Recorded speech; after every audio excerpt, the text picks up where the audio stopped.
Olá, muito boa tarde. Hoje é quarta-feira, dia 17 de setembro de 2020. Eu estou aqui mais uma vez pedindo licença para entrar na casa da senhora, entrar na casa do senhor, porque está começando o programa Com o Brasil Nordeste. Para manter você muito bem informado, teremos o giro de notícias, também uma entrevista muito especial com um advogado especialista na defesa do servidor público, o doutor Fábio Lima. Vai falar sobre a reforma administrativa, sobre a qual ele tem algumas reservas. No programa de hoje você terá também uma pílula que vai sarar a sua família com Célia Moraes. E o De Olho na Rede que você já está acostumado a ver. Daqui a pouquinho. Então eu quero muito poder contar com a sua audiência, poder contar com a sua participação. Se puder, envie um WhatsApp para a gente, dizendo de qual parte do país, de qual cidade que você está assistindo o nosso programa, e nós queremos mandar um abraço aí para você. Tá bem? Vamos começar o nosso giro de notícias, chamando Natânia Mello, a nossa assistente de mídias sociais, que está em Pernambuco. Natânia, é com você. A população carcerária cearense reduziu 25,4% e o uso de tornozeleiras eletrônicas para monitorar pessoas aumentou 207,9% desde a criação da Secretaria da Administração Penitenciária, SAP, em janeiro de 2019. O sistema penitenciário terminou o ano de 2018 com 29.985 internos. Um ano e 8 meses depois, esse número é de 22.354 pessoas. O secretário Mauro Albuquerque explica que a redução da população carcerária significa redução de custos.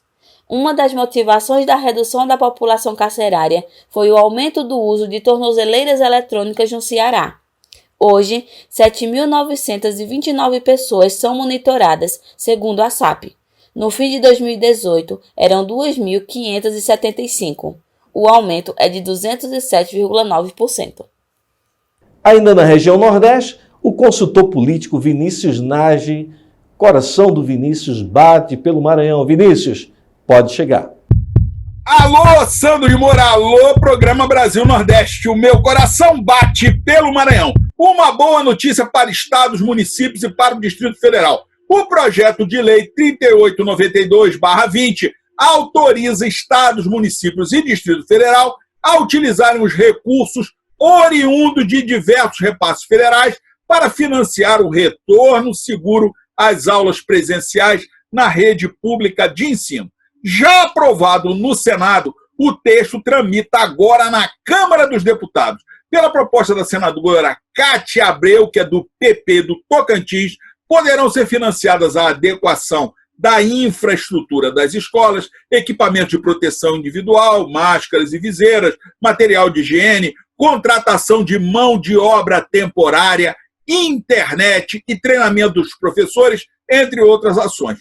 Os recursos ainda poderão ser usados na realização obrigatória de testes de Covid-19, levando em conta fatores como curva de contágio, número de óbitos causados pelo novo coronavírus e também da deliberação da comunidade escolar. Pelo projeto, o dinheiro para financiamento do retorno escolar virá de recursos do orçamento de guerra, a emenda constitucional 106, de transferências voluntárias para a execução de convênios vinculados à saúde e de transferência para o Fundo Estadual ou Municipal de Saúde, realizadas pelo SUS, pelo Sistema Único de Saúde. Governos estaduais e prefeituras também poderão utilizar os repasses federais reservados ao Ministério da Educação para enfrentamento do Covid-19. Aqui, Vinícius Nage, direto desse maravilhoso cenário dos Lençóis Maranhenses, para o programa Brasil Nordeste. Vamos até o Rio de Janeiro, na maior favela da América Latina, a Rocinha, onde está o nosso colega jornalista Kleber Araújo. Kleber, com você. Boa tarde, Sandro de Moura. A Polícia Federal deflagrou nesta quarta-feira a Operação Desumano, com o objetivo de apurar desvios de recursos públicos federais repassados para o enfrentamento da pandemia da Covid-19 em Pernambuco. As investigações apontam indícios de fraudes em contratos de organização social de saúde para o gerenciamento de serviços de saúde pelas prefeituras de Recife e Jaboatão dos Guararapes. Em decisão obtida pelo Ministério Público Federal, a Justiça Federal determinou o cumprimento de um mandado de prisão preventiva e de 21 mandados de busca e apreensão. Também foi autorizada a quebra de sigilo fiscal dos investigados e 27 afastamentos de sigilo bancário.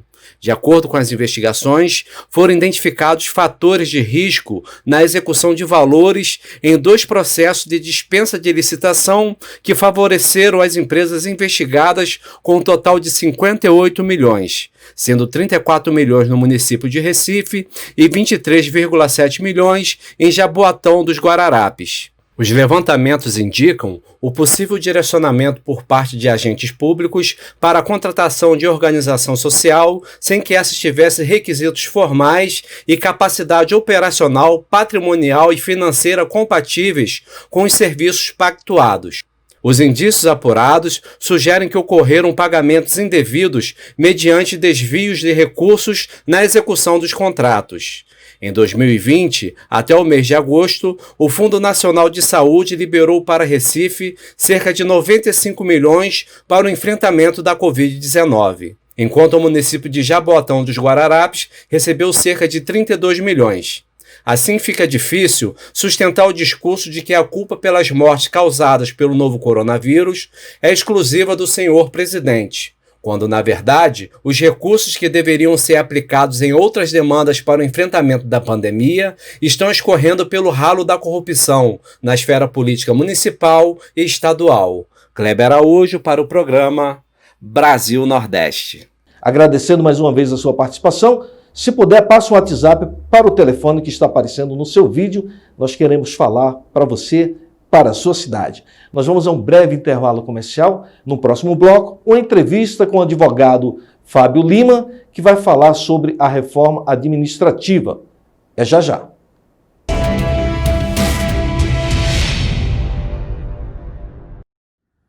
Quero fazer um convite muito especial a você. Hoje, uma live com o Dr. Marcos da Amazônia, às 19h30, no canal Brasil Nordeste Oficial no YouTube. O Dr. Marcos da Amazônia acertou quase tudo durante esta pandemia do Covid-19. Dr. Marcos é um craque e vai falar sobre a nossa saída da pandemia do Covid-19. Hoje, às 19h30, nosso canal oficial Brasil Nordeste no YouTube, com Dr. Marcos da Amazônia, você é o nosso convidado especial. Mande a sua pergunta para que nós possamos transmitir ao Dr. Marcos da Amazônia. Estamos aguardando você.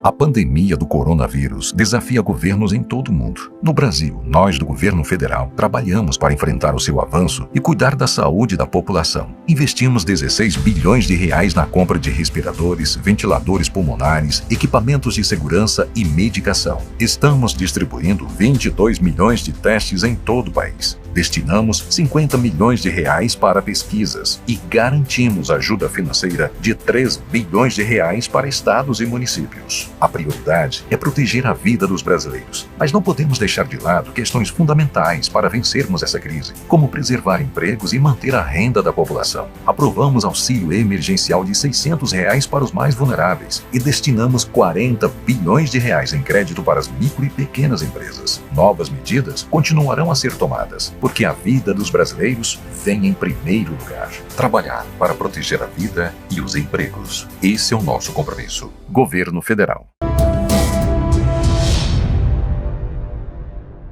Estamos de volta, muito grato por você estar nos acompanhando. É um privilégio poder estar dentro da sua casa, através da tela da sua TV, aqui pela Com Brasil. Vamos começar a entrevista?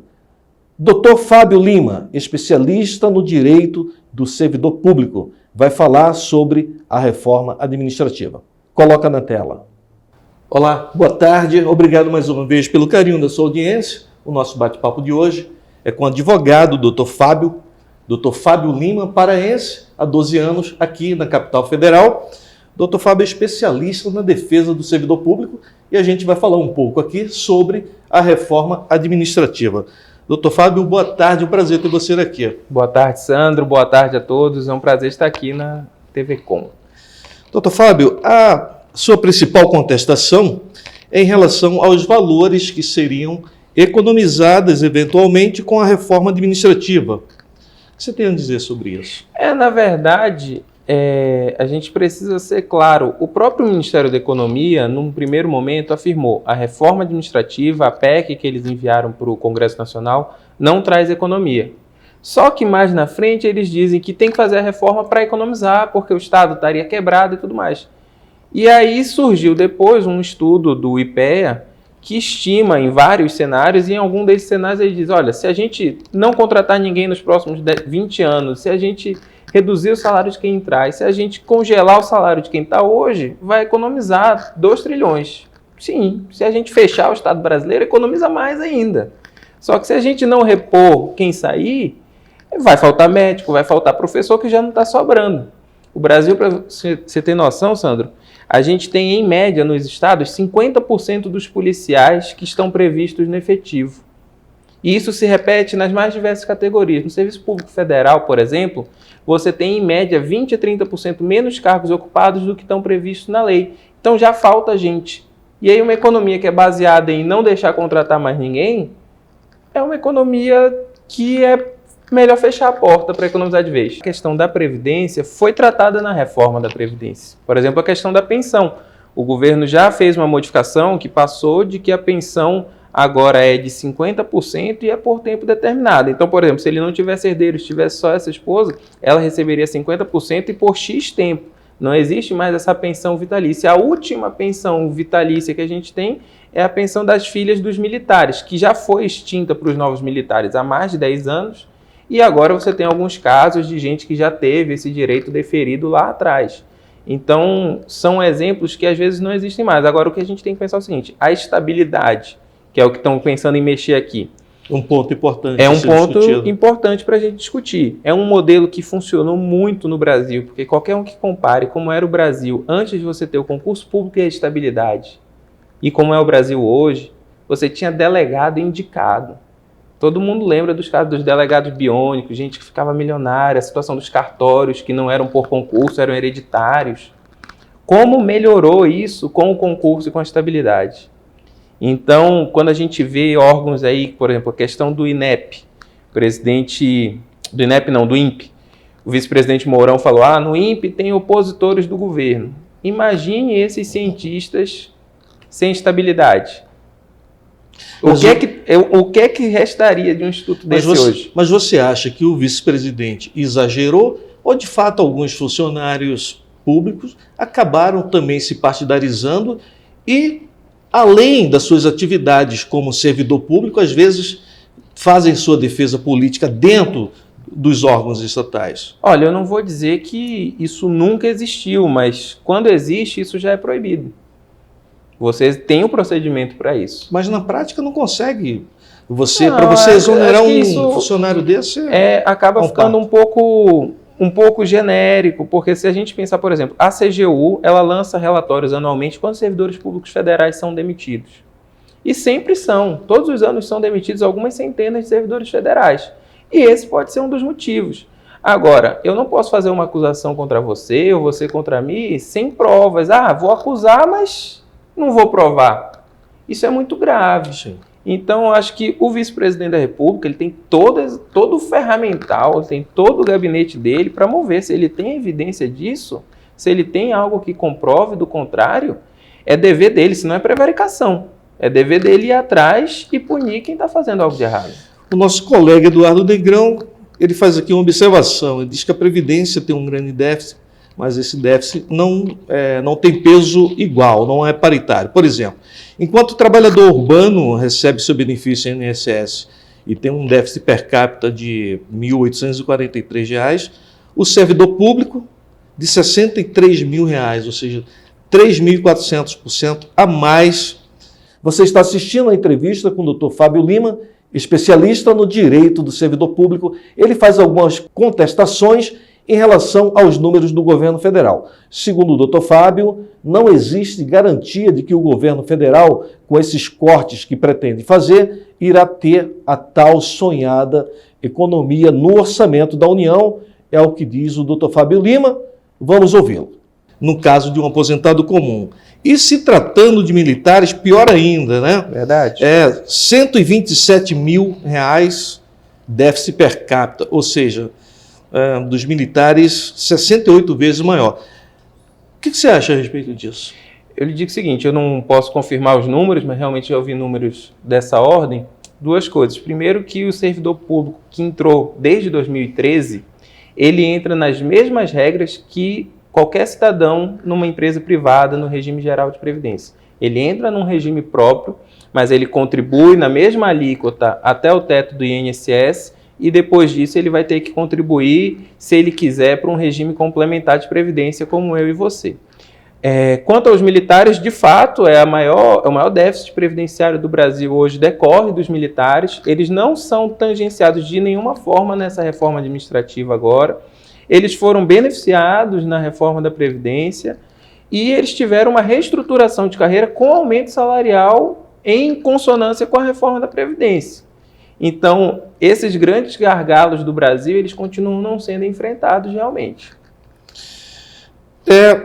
Em 2016, a União gastou 92,9 bilhões de reais com pensões, aposentadorias, apenas 980 mil funcionários públicos e 90,3 bilhões com 32,7 milhões de beneficiários do INSS. É possível aceitar essa diferença? A gente tem que pensar algumas coisas sobre isso. Primeiro, quando a gente pensa no déficit da Previdência, o que acontece? O seu empregador, ele contribui 20% para a Previdência e desconta 8%, 9% ou 11% de você. O governo federal, ou os demais governos, ele não faz essa conta. Ele desconta de você, só que é um desconto ficto, né? Porque é o dinheiro que sairia das próprias contas dele, e ele completa tudo no final. Tanto que a gente tem vários e vários casos de municípios, por exemplo, que não fazem a contribuição previdenciária. E aí a Previdência quebra porque o prefeito desviou aquele dinheiro dentro do orçamento do município. Não estou nem dizendo que foi para ele, mas sim, desorganizou o orçamento do município. De novo, quanto ao servidor público em geral, ele hoje já está sob as mesmas regras, então esse quadro já está em queda. Agora, esse déficit ele vai piorar, porque veja, a Previdência ela é solidária e transgeracional. Quem está na atividade hoje, paga para quem se aposentou no passado. Se você bota menos servidores entrando, vai ter menos gente contribuindo. E por mais que você mude as regras, a Previdência do setor público só vai aumentar o déficit, porque não vai ter gente nova contribuindo. E aí ela vai quebrar de vez. Qual seria então a solução, doutor Fábio? A solução depende da gente perguntar qual é o problema certo. O problema não é exatamente quanto se paga de servidor público, mas para quem se paga e como se paga. Então veja, não adianta eu falar genericamente, gasta muito, gasta pouco. Não sei, o Brasil é um país gigante, um país continental, talvez tenha que gastar bastante com o servidor público. Agora, será que um juiz tem que ter 60 dias de férias? Agora, será que um juiz tem que receber auxílio moradia por decisão monocrática do próprio colega juiz que também vai receber? Acho que você toca num ponto importante. Então, já que você é advogado, operador do direito, então, da justiça, esse é um nicho intocável, porque o judiciário, a gente sabe, o sociólogo Maurício de Souza, ele diz que não é aceitável um servidor público, um gari, por exemplo, em relação a um outro servidor, um juiz, que você tocou aqui, o cara ganha 100 vezes mais do que um em relação ao outro. Como é que faz para tentar equalizar um pouco mais? A gente teve um problema grave ao longo dos anos no Brasil, que foi a falta, isso é uma verdade, a falta de uma gestão técnica de por que reestruturar ou não determinadas carreiras. Então a carreira pedia, tinha dinheiro, às vezes dava, às vezes não dava para você, porque você prometia apoio político. Então a gente teve esse problema. E aí o juiz, que é quem vai julgar o político, é a carreira, obviamente, com maior poder político. Isso é natural. Qual deputado, senador que vai dizer, não, vou votar contra a lei, o projeto de lei enviado pelo presidente do Supremo Tribunal Federal? E aí, enquanto cidadão comum, recebe R$ 1.100 de salário e tem que pagar a sua própria moradia, tem que ter a sua própria, dali prover o seu alimento. Um servidor público como um juiz, por exemplo, que ganha R$ 100.000, tem direito ao auxílio moradia. É até complicado, né? Porque pela lei o subsídio do juiz era para ser 20 e tanto, 30 mil reais, e não era para passar do teto, que é 30 e alguma coisa mil, 35 mil dinheiro de hoje. Isso é outra coisa que não se cumpre. Né? E a gente sempre fica estupefato, né, com as formas de superar o teto, né, as verbas indenizatórias que são criadas. E que, de novo, o servidor comum, o professor universitário, o professor que está na creche, aquele que atende a sua família, ele não tem isso. E aí vem o grande problema. A reforma, dita reforma, essa PEC 32, ela vai penalizar o servidor que não é beneficiário de nenhum privilégio e ela não atinge essas situações que têm que ser revistas. Mas aí, doutor Fábio, o senhor é um especialista no direito do servidor. O senhor já constatou que algum tipo de reforma tem que ser feita. Para a gente construir qualquer avanço, é o diálogo. E essa reforma ela não foi feita pelo diálogo. Então, você teve alguns grupos financiados, até com dinheiro de fora, fazendo desenhos e consultorias sobre isso, entregaram para o governo, as associações de servidores tentaram dialogar, o governo não se abriu para o diálogo prévio e manda uma proposta que ninguém ficou satisfeito. Você perguntar para o mais liberal dos parlamentares, como o presidente da frente pela reforma administrativa, ele não acha boa essa reforma. Mas ele aponta algum tipo de reforma? Aponta. E qual é o caminho que eu acredito que a gente pode ter um caminho de diálogo? Sim, acabar com os verdadeiros privilégios. Acho que a gente tem que bater... Pode citar alguns? Por exemplo, categorias que têm juiz e membro do Ministério Público ter 60 dias de férias. Não tem fundamento. É uma profissão estressante. Qual profissão não é? O gari, como você citou, que está lá exposto ao lixo, será que ele não precisava ter 60 dias de férias? Então, esse tipo de situação acho que a gente precisa rever, mas acho que a gente não pode jogar o bebê fora junto com a água. E esse é o grande problema dessa reforma. Tem que economizar. Você não pode, diante da crise, dizer, não, vou economizar a iluminação aqui no estúdio. Se você economizar a iluminação, você não grava. Sim. Então você tem que investir em mais iluminação para ter um programa cada vez melhor, em mais pessoal qualificado para fazer o trabalho, como vocês investem aqui.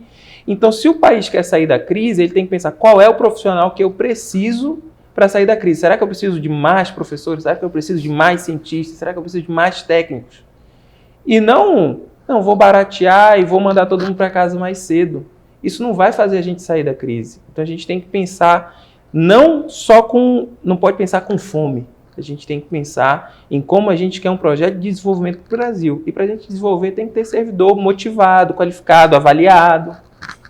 Doutor Fábio, a tela da TV com o Brasil está aberta para o senhor deixar a sua mensagem. O senhor gostaria de deixar, inclusive para o governo, né? Tem gente do governo que assiste a gente, vice-líder do governo, a deputada Aline Sleu, que já esteve aqui, está sempre com a gente. Que mensagem, então, você gostaria de deixar? Mensagem é que o cidadão brasileiro saiba que o servidor é você mesmo, é a sua irmã, é a sua mãe, é o seu colega. Ele contribui, ele paga impostos tanto como você e ele quer trabalhar. Essa proposta enviada pelo governo, ela não vai melhorar o serviço público para você. Ela não vai melhorar a educação na porta da sua casa. Ela vai permitir que a sua escola seja privatizada, que o professor seja demitido na primeira crise. Essa é a ideia dessa reforma. E isso não vai fazer o Brasil avançar. Nós precisamos de uma reforma que premie o bom servidor, que faça uma avaliação de qualidade, objetiva e, acima de tudo, que seja feita no diálogo. Tem muita gente boa que dedicou 10, 20, 30 anos da sua vida e que quer contribuir ainda mais para o Brasil. Então vamos ouvir esse pessoal, não vamos fazer a inimizade entre o povo. O Brasil precisa de união do seu povo.